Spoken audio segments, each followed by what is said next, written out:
1983년 아웅산 테러 사건.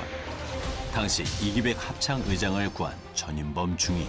책임을 져야 되는 사람은 항상 최악의 사태를 대비를 해야지 낙관적으로 생각한다. 그거는 큰 위기를 불러일으킨다고 생각합니다. 사단장과 특전사령관을 역임하며 군의 리더로 모범을 보여온 삶. 퇴임 후에도 군 발전을 위해 다양한 활동을 펼치고 있는 전인범 장군. 영원한 특전맨이라 불리는 사나이 전인범 전 특전사령관을 만나봅니다. 전인범 장군의 집을 찾았습니다. 지금까지도 많은 장병들과 소통하며 존경을 한 몸에 받고 있다는 장군. 누구세요? 안녕하세요. 어서 들어오세요. 그는 어떤 인물일까요? 국방TV 시청자 여러분 반갑습니다. 저도 현역에 있을 때 국방TV 애청자였는데 제가 이렇게 출연하게 돼서 너무나 감회가 새롭습니다. 저는 1981년에 육군 소위로 임관을 했는데 77년에 육군사관학교에 육사 37기로 입교를 하였습니다. 남다른 리더십을 발휘해온 군생활 38년. 부하들을 아끼는 리더의 철학이 다져진 세월이었습니다. 훈련은 엄격하지만 부하들과의 관계는 더없이 가까웠다고 평가받는 전인범 장군. 그는 어떤 리더가 되고 싶었던 걸까요? 중대장을 마치고 대대장을 나갈 때까지 기간이 거의 10년이라는 세월이 있었어요. 그 당시가 94년도였는데 굉장히 부조리가 많았어요. 깜짝 놀라서 야, 이래서는 안 되겠다. 그리고 제가 생각하는 상식, 그 상식이라는 무엇이냐 하면 내 자식이 귀중하면 남의 자식이 더 귀중하다. 그리고 그 다른 부모들이 저를 믿고 저한테 맡겼잖아요. 그러면 제가 어떻게 해야 됩니까? 사실은 내 자식보다도 남의 집 자식을 더 아껴서 해야 되는 거예요. 근데 그렇지 못한 경우가 주변에 너무 많아서 저는 그렇게 안 하겠다고 마음을 먹었고 부하들하고는 아주 정말 끈끈하게 재밌게 정말 재밌게 했습니다. 저는. 군생활 38년. 보여줄 것도 많다고 하는데요. 먼저 서재입니다. 삼성 장군의 서재는 과연 어떤 곳일까? 낡아 보이는 책들이 많은데 거의 군에 관련된 책들입니다. 손때 묻은 책들 속에서 군사 전문가이자 리더로서의 노력이 엿보입니다. 제가 중학교 때 보던 책인데 소련의 해군이 갖고 있던 모든 그 함정, 그다음에 항공기 이런 것들이 있습니다. 그래서 심지어는 이렇게 레이더의 모양을 보고 그 함정이 어떤 함정이고 이 레이더가 어떠한 역할을 하느냐, 비행기를 잡는 건지 다른 배를 식별하는 건지 이런 것들을 하는 거를 저는 중학교 때도 이런 걸 봤었어요. 그런 걸 중학교 때부터 보신 거예요? 네. 공부 안 하고 그런 걸 많이 봤어요. 이건 다 제가 옛날에 그 같이 근무했던 동료들이 저한테 그 진급할 때마다 선물로 준 거고 아쉽게도 별 4개는 못 달았지만 그래도 그 친구들이 제가 별 4개 달 거라고 확신을 하는 바람에 만들어 놔가지고 버릴 수도 없고 하니까 저한테 저녁 선물로 줬고요. 장군은 특히 한미 동맹 강화에 크게 이바지했다는 평가를 받는데요. 이외에도 여러 업적과 공로를 인정받아 우리 정부와 미국 정부로부터 총 11개의 훈장을 받았습니다. 국군 장성 중 최다 훈장 수여자. 하지만 그가 가장 아끼는 것은 따로 있다고 합니다. 제가 군 생활을 38년 동안 하면서 많은 명패들이 있었어요. 그러나 그 중에서 이제 나한테 기억에 남는 것은 이 중대장 때 명패다. 그래서 여기 보시면 기스도 많이 나고 끝에 깨지기도 하고 했지만 처음으로 지휘관 할 때 그때가 제일 즐거웠던 그런 시절이라 이거 하나만 남겨놨어요. 지나보면 모두 소중했던 군 시절. 그 시절은 장군의 개인사에 머무는 것이 아닌 우리 군의 발전, 우리 현대사와도 함께하는 시간이었습니다. 그 첫 번째는 1983년 발생한 아웅산 테러 사건. 이 사건으로 우리 주요 강요 17명이 순직하고 15명이 중경상을 입었습니다. 당시 전인범 중위는 폭파 현장으로 뛰어들어가 이기백 합참의장을 구해냈는데요. 무서웠죠. 나한테 부여된 임무, 나한테 주어진 몫은 내가 다 하겠다. 이런 생각을 저는 하고 있었고, 그래서 그날 그 터지는 순간에 그쪽으로 뛰어간 거는 그랬던 것 같아요. 근데 중간쯤 가니까 피 묻은 사람도 보이고 화약 냄새가 나고 사람들이 막 총을 빼들고 있고 소리를 막 지르고, 그러니까 겁이 나기 시작하더라고요. 근데 들어갈까 말까 하는 그런 순간에 그동안 저한테 격려를 보낸 선배들, 그 후배들 얼굴이 지나가더라고요. 그래서 제가 정말 무서웠지만 에라 모르겠다 하고 들어간 거예요. 그러니까 개인은 너무 나약하고 겁도 많지만 내가 내 동료, 부모를 저버릴 수 있습니까? 자기 사랑하는 사람을 저버릴 수 있나요? 아무리 무서워도. 그래서 지금 생각해도 그래서 교육이 중요하고 애대심이 중요하다. 이후 선후배와 동료를 각별히 생각하는 리더십이 다져졌으며 이라크 파병에선 인류애를 실천하는 큰 임무 또한 수행했습니다. 그리고 2007년 다시 중동으로 가게 되었는데요. 전쟁 지역인 아프가니스탄에서 바로 탈레반에 의한 아프간 한국인 납치 사건이 벌어졌기 때문입니다. 당시 인지를 구출하기 위해 아프간으로 급파된 전인범 장군. 그는 우리 군은 물론 미군 등과 협조하며 구출 작전을 지휘. 사건 발생 43일 만에 21명의 인질을 구출하는 데 성공했습니다. 언제 어떤 일이 일어날지 모르기 때문에 항상 최악을 준비를 해야 된다고 생각을 합니다. 자, 모든 사람이 그럴 수는 없어요. 그러나 책임을 져야 되는 사람은 항상 최악의 사태를 대비를 해야지, 책임을 져야 되고 책임의 위치에 있는 사람이 낙관적으로 생각한다.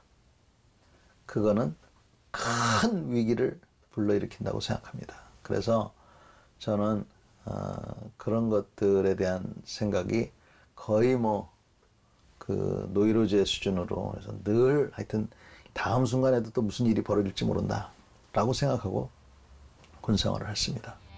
전인범 장군의 이력에서 빠질 수 없는 것이 바로 특전사령관 시절입니다. 당시 특전사의 실전 전투력을 강화하기 위해 훈련 체계 등에 대한 개혁을 강행했는데요. 특전사에 대한 강한 애정으로 그는 영원한 특전맨으로 불립니다. 특전사령관으로 계실 때 좀 특별히 추구하셨던 게 있다면 어떤 게 있나요? 가장 중심에 있었던 것은 이 특전사 부대원들은 정말 전문 용어입니다.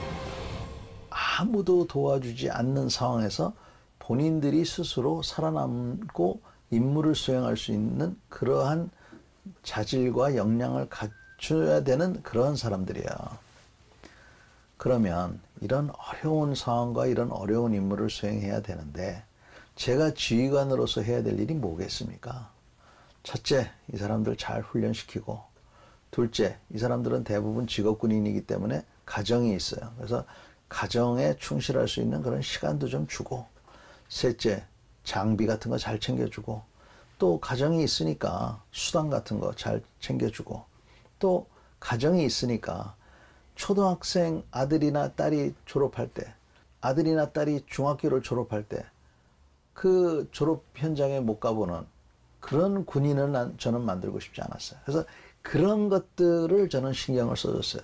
저는 특전사령관 할 때 바로 우리 부대 옆에 있던 중학교, 고등학교, 초등학교를 제가 직접 찾아갔습니다. 그래서 교장 선생님한테 격려도 하고 선물도 갖다 드리고 우리 아이들 잘 좀 보살펴 주십시오 얘기도 하고, 그렇게 하니까 우리 군인 가족들이 얼마나 좋아하는지 몰라요. 그리고 교장 선생님들 이런 분들이 하여튼 어찌됐건 별세계 단 사람이 오니까 너무 좋아하고, 그런 식으로 우리 부대원들을 잘 보살펴서 이 사람들이 그런 어려운 임무를 수행해야 된다는 것을 하여간 조금이라도 도움이 될 수 있도록 훈련, 장비, 사기 이런 것들을 신경을 많이 썼습니다. 장병들에게 격없이 다가가 언제나 대화하기를 좋아했던 전인범 장군. 이런 면 때문인지 지금도 장병들이나 예비역들에게 가장 귀감이 되는 장군, 가장 인기가 높은 특별한 별로 남아 있습니다.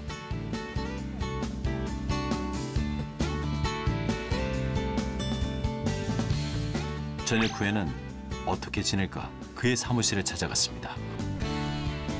군 관련 연구와 자문을 하는 이곳에서 그는 고문으로 활동하고 있는데요. 오늘은 뭔가 글을 쓰고 있습니다. 글의 내용도 온통 군에 대한 것인데요. 장군님, 무슨 원고죠?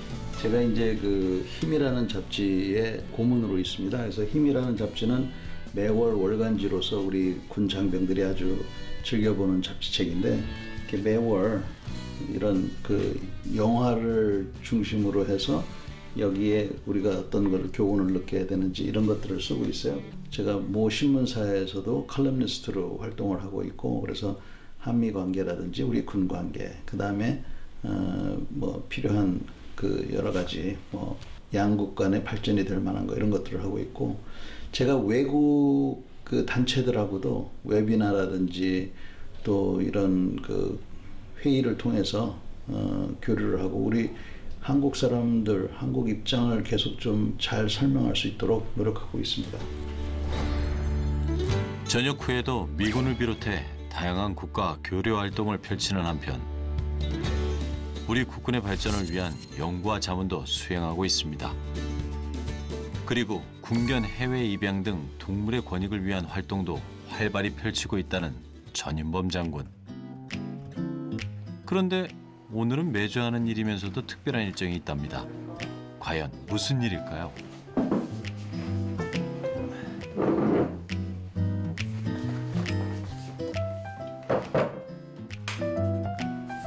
잘 지냈냐? 형 매주 뵈가지고 제가 어떻게 뭐라고 말씀을 드려야 될지 모르겠습니다. 야, 오늘 뉴스를 보니까 예. 내가 좋아하는 장비주 신병 이게 영화로 나온다는데 신병 시리즈가 네. 무엇보다도 우리 내무 생활의 어떤 그 저변을 네. 잘 이렇게 표현하고 있다고 생각하거든. 국내 좀 사실 전인범 장군은 군 분야의 유명한 크리에이터인데요. 사단장님 부대에 있을 때부터 이 사단장의 생각이라고 매월 영상을 그렇게 만들어 두셨거든요. 근데 그때 당시 느낀 생각이 굉장히 합리적이고 좀 뭔가 진취적이다라는 생각을 많이 했어요. 그래서 재미있게 봤는데 곡을 통해서 계속 소통하는 모습을 뵙고 그 소통하는 게 이제 유튜브가 아무래도 요즘에 좀 많이 사람들한테 소비되다 보니까 그렇게 좀 많은 사람들한테 알리면 좀 좋지 않을까 생각해가지고 제가 먼저 연락을 드렸습니다. 오늘은 제가 지휘관을 하고 또 군생활할 때 부사관들하고 어떻게 지냈는가. 오늘은 무술 시범에 대해서 좀 얘기 좀 하겠습니다. 이 나눠주는 것이 맞느냐 틀리느냐에 대해서 얘기 좀 해보겠습니다. 페이스북이나 페이스북 메신저를 통해서 언제든지 저한테 누구가 됐든 뭐 이등병이 됐든 이등병의 부모가 됐든 이등병의 친구가 됐든 저한테 연락할 수 있는 창구를 마련해 놓음으로 해서 중간에 있는 사람들의 횡포가 하여간 쉽지 않게 하려고 했던 게 주 목적이었고 지금도 마찬가지 소통하는 게 목적입니다. 그래서 저의 생각을 얘기하면 많은 분들이 이제 댓글도 달고 하는데 그 댓글을 보면서 가끔은 제가 생각을 바꿀 때도 있고 반성할 때도 있고 또 제 생각에 대해서 자신감을 가질 때도 있어서 그런 이유로 해서 이제 소셜 네트워크 SNS를 하게 된 거죠. 원래 같이 해주시기로 하니까 같이 한번. 이제 본격적인 촬영 시작. 마이크 테스트 한번 하겠습니다. 해물과 백두산이 한번 해보겠습니다. 여러분 안녕하십니까? 오늘은 장비주 중에서 신병 시리즈에 대해서 얘기 좀 하겠습니다. 시즌 1의 내용을 여러분들도 다 펼치고 그때그때 군과 관련한 가장 핫한 소재로 소통하는 장군. 군의 발전에 조금이나마 기여하고픈 마음이 가득한 크리에이터네요. 다시 그의 집을 찾았습니다. 오늘은 다른 보여줄 것이 있답니다.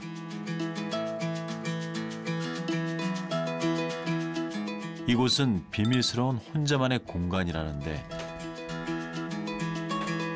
수많은 공구들이 질비한 것이 무슨 작업실 같네요. 이건 모형 비행기인데? 그렇습니다. 어린 시절부터 지금까지 푹 빠진 취미는 바로 모형 만들기라고 하는데요.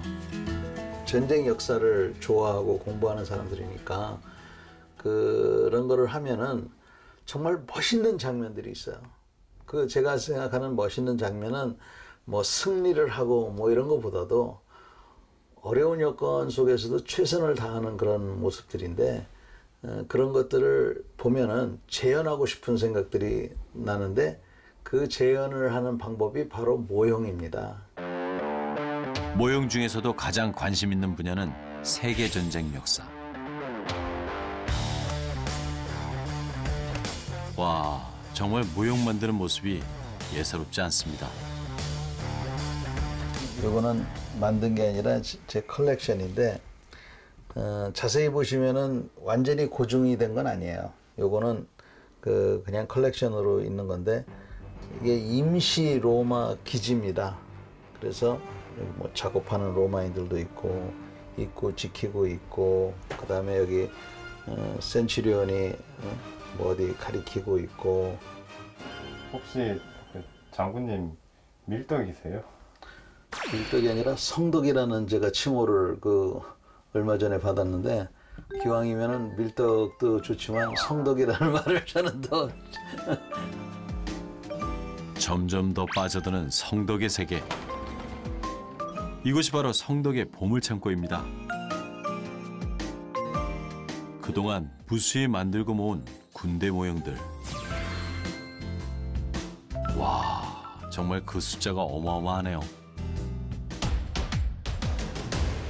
세계사를 장식한 여러 군대의 모습이 각각의 스토리를 간직한 채 이곳에 전시되어 있습니다. 노르망디 D-Day 작전 전날 공수부대원들이 이제 준비를 하는데 이 사람들 중에 상당수가 죽거나 불구가 됨에도 불구하고 이 사람들이 임무를 받고 그 임무를 수행하는 겁니다. 그래서 이걸 볼 때마다 야, 나하고 똑같은 사람인데 어떻게 저런 용기가 났을까 그런 생각을 하는 거거든요. 어떤 역사적 순간을 기억하게 한다든지 또는 그 순간에 리더들이 어떻게 행동을 했거나 남들로부터 존경을 받기 위해서 어떤 노력을 했고 어떻게 했는가 그런 것들을 기억하고 제가 이제 어려움이 있을 때마다 저 사람들도 했으니까 나도 옳은 일을 해야 되겠다 하는 그런 힘의 원동력이 되었습니다, 저한테는. 장군을 다시 만난 곳은 전쟁 기념관인데요. 6.25 전쟁 71주년을 기념해 이곳에서 모형 콘테스트가 열렸습니다. 수많은 군 관련 모형들이 콘테스트에 참가했는데 전시품들을 보는 사람들이 반응이 뜨겁습니다. 전인범 장군은 오늘 수상자들에게 상을 수여하기 위해 참가했습니다.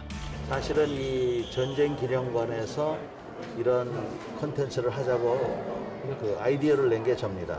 그래서 2020년 12월에 한국 모형협회가 정식으로 출발을 했는데 그때 제가 고문으로 위촉이 돼서 고문 활동을 하면서 이런저런 아이디어를 내게 되는데 그중에 이제 낸 것이 전쟁기념관에서 이런 걸 하면 좋겠다. 모형으로 말하는 한국전쟁. 우리 역사를 사람들에게 전하고 싶은 하나의 아이디어였습니다. 취미생활로 국군의 역사를 알리기에 전념하는 전인범 장군. 요 같은 경우에는 이제 그 인천 상륙 작전을 그대로 만든 거거든요. 그래서 단순히 장난감이 아니라 여기 보시면 다 그 M1 소총도 있고 뭐 카빈도 들고 있고 기관총도 있고 다 그 당시에 묘사가 정확하게 돼 있어요. 그래서 서다리 같은 경우도 과거의 그 사진을 보고 그대로 묘사를 한 거거든요. 그래서 이런 작품들이 이제 눈에 들어왔고 이 작품들 같은 경우에는 이 군복을 정확하게 묘사하기 위해서 이 패턴을 그대로 축소를 한 겁니다. 그래서 출력을 별도로 했고, 그다음에 디지털 문양도 마찬가지로 했고, 심지어는 코로나에 맞춰서 마스크도 착용을 시켰고, 이 안에도 실물 차량하고 똑같습니다. 그다음에 이 철모를 가지고 6.25 때부터 오늘에 이르기까지 군관민의 어떤 합심인데 비무장 지대에 녹슨 철모 아주 유명하지 않습니까? 그 녹슨 철모를 모티브로 해가지고 이제 과거부터 오늘까지 여기 보시면 영국군도 있고 미군도 있고 국군도 있는데 근데 현재 우리나라의 오늘날의 군인인데 남녀가 있고 그다음에 뭐 이 모습이라든지 뭐 이런 게 아주 정확해요. 6.25 전쟁을 테마로 한 모형 전시. 정말 출품된 작품 하나하나 대단한 공력이 엿보이는데요. 분명 이 작품을 만든 사람들에게도 그리고 감상하는 사람들에게도 71년 전의 우리 역사를 깊이 있게 들여다볼 수 있는 의미 있는 시간이 되었을 겁니다.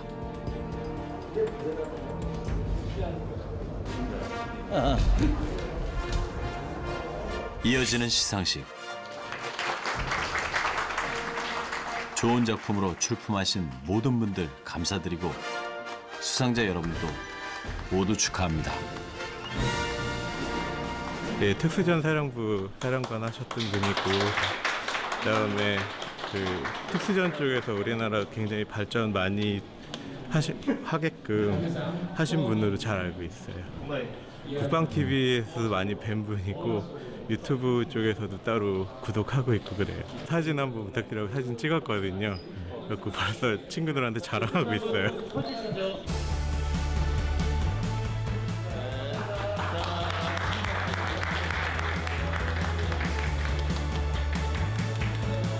조금 부족한 부분이 있지만 시작이 반이라고 앞으로 스토리도 좀 보강하고 이렇게 하면은 개인도 물론이지만 우리나라 안보라든지 또 모델러들에 대한 그 이해를 증진시킬 수 있는 아주 좋은 기회가 될 것이라고 확신을 합니다.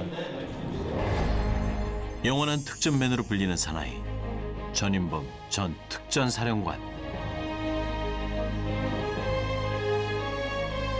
한 번 군인은 영원한 군인이라는 유명한 말처럼 그는 퇴역 후에도 군 발전을 위해 크고 작은 노력과 소통을 보여주고 있습니다.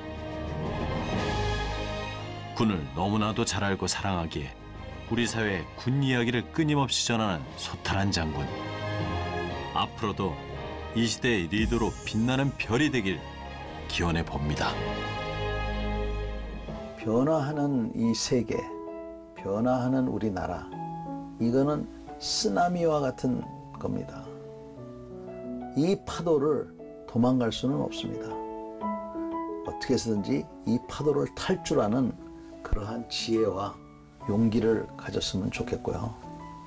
그 다음에 지금은 고생스럽지만 여러분들이 지금 이렇게 희생을 하고 고통을 감내함으로써 앞으로 20년, 30년 뒤에는 정말 대한민국 국군이 전 세계에서 가장 강력한 군으로 이렇게 되지 않을까 하는 희망을 갖습니다. 후배 장교, 후배 부사관, 후배 군인 여러분, 여러분들 힘드시겠지만 힘내주시고 이런 상황일수록 나라를 잘 부탁드립니다.